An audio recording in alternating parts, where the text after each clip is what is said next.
Hello Jazzy, today is Wednesday.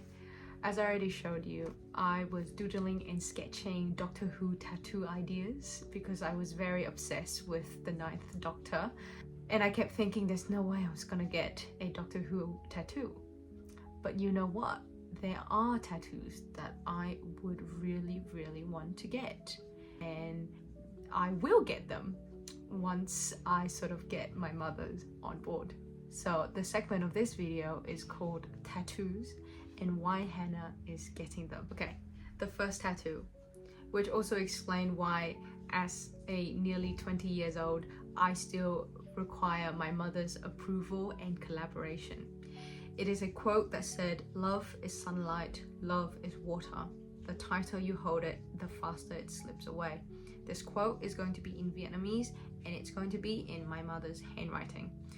Now the position, I think, should be either on the right or left side of the ribcage. The reason is so. I've had profound lessons from many of my loved ones, but my mother remains the most important person in my life, and therefore so is her lesson. On my mother's side, I am the only daughter of a devoted single mother. On my father's side, I am the youngest child of the entire family. And in both, I was for a long time the only girl and the spoiled princess. As a result, I was very territorial and possessive. I was a bully and a menace to anybody who would threaten my position as the special girl of the family, or as I declared in the playground, the lion of the jungle. I don't want to mince words or paint a dishonest picture of myself. I stood up for people and I protect those who were oppressed, but I wasn't the best person. And even as I grow up remorseful of my own actions, I was still egotistical, jealous, and envious of others. That's why, despite the many other profound lessons from my mother, this one always stood out because I think it's a constant battle in my life. It was very simple when she delivered it, and I remember so distinctively how it happened.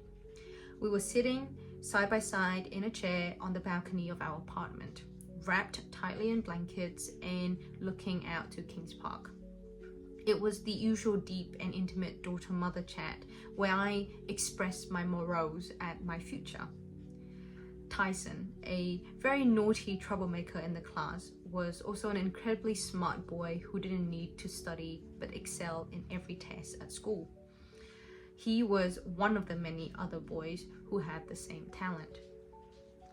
I told her this and asked, "What if I work days and nights, Mom? What if I give it all, try my hardest, only to find that Tyson's going to be on a billboard as a CEO of some big company making more money than I ever will?" She then went in gently, talking about how we must only focus on ourselves and our effort, and their success shouldn't correlate with our worth. Still unconvinced, I told her, "Aren't you going to be angry? Aren't you going to be jealous of Tyson's hypothetical success if you were me?" Without a beat of hesitation, she said, "No, I would not. Love is like sunlight. Love is like water. The tighter you hold on to it, the sooner it will slip away." I remember my hand reaching out to the afternoon air and grabbing onto nothing, almost as to imagine the molecules slipping through my fingers. Now, I'm only simply paraphrasing from my mother's Vietnamese, but the sentiments remain. When she said love, what she meant is more than that. It's success, it's validation, it's everything that you think are only entitled to you. If you are not willing to share, to revel in the communal celebration of everybody, the fable is that you will die lonely and sad and find that all that you have is not in the palm of your closed fist, but gone. My mother has always been some sort of an enigma to me. I could never truly relate to her kindness, which I saw as unbounding and everlasting. I often felt alien to her and selfish in my boundaries, but also with a certain yearning to be like her. The simile and metaphor that she used that day was the first time that I was able to visualize the life that she embodies. I am still not as selfless and kind as her, but I have certainly grown up to love deeply and freely, to be cheering for every victory, not just mine. I want to keep her immortalized in my heart, my mom, who is the person that made me who I am. Okay, for the second design, it is the black-throated laughing thrush bird. Now the position is flexible. I am thinking hip bone below navel or collarbone onto the shoulder. The reason is so. My grandmother wrote a song for each of her grandchildren. From birth, we received a specialized lullaby just for us. My lullaby went something like this. Excuse my singing. Diu di chim hót vui vui trên cành cây cao khiếu hót đón chào cô dĩ nhỏ xinh xinh ra đời. Đôi môi xinh xinh, đôi má hồng hồng, Jin ơi vui lên Jin nhé, khiếu hót cùng em đón cả chào đời. This is also my best attempt at translation. It goes something like this. Chirp chirp, the bird tweet joyously. Up in the branches so high, the keelbirds sing a welcome song. Welcome baby Z, beautifully born into the world. Cute cute lips, rosy rosy cheek. Oh Z, remember to be happy. The keelbirds sing with you, melody of hello. The story is that when my mother went into the hospital, a neighbor's bird broke out of his cage, or so my grandmothers told me, and landed on the tree in our garden. Its chirp inspired my grandmother and may mark the event of my birth. As I grow up and my grandparents grow older, I am faced with the imminent direct conversation about mortality. I am also acutely aware of the precious time and memories that my grandparents have and hold, and this very intimate memory and connection between me and my nan. I was born under not the best circumstance. My father left us in debt, the hospital lost power, and it was a very, very hot autumn.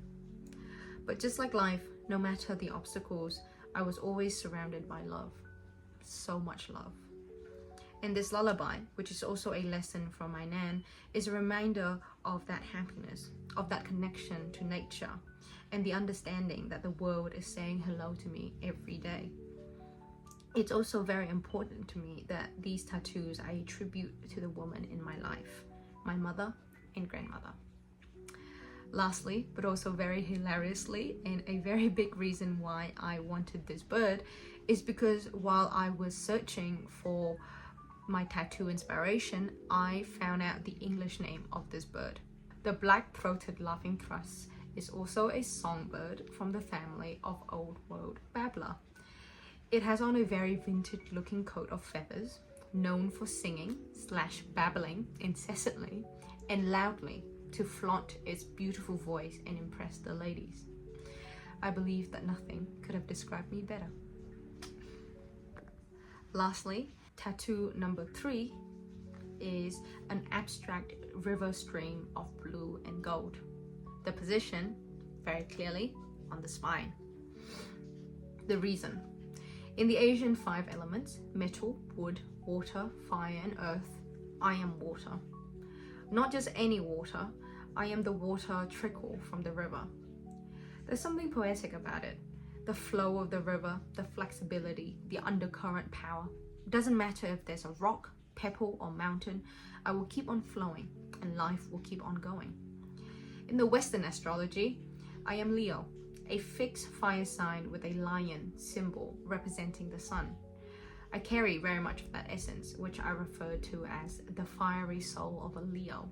I am not an astrological fanatic by any means, but I could be very deeply spiritual.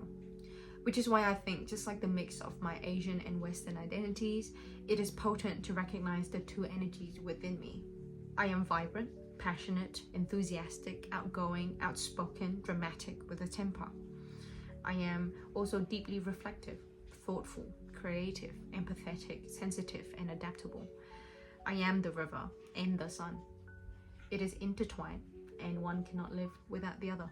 While this is not so much to convince you as to inform you of my tattoos, I hope that with all the research and meanings that I put behind these tattoos, it might convince my mother one day.